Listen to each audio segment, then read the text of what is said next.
दादागिरी करेगा मेरे साथ, दादागिरी करेगा। अभी मजा आएगा ना भिड़ो।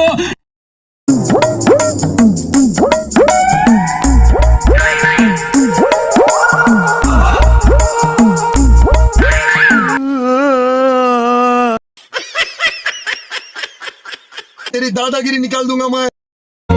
हेलो आज्ञा सर। ओके सर काली बाहर जीवी।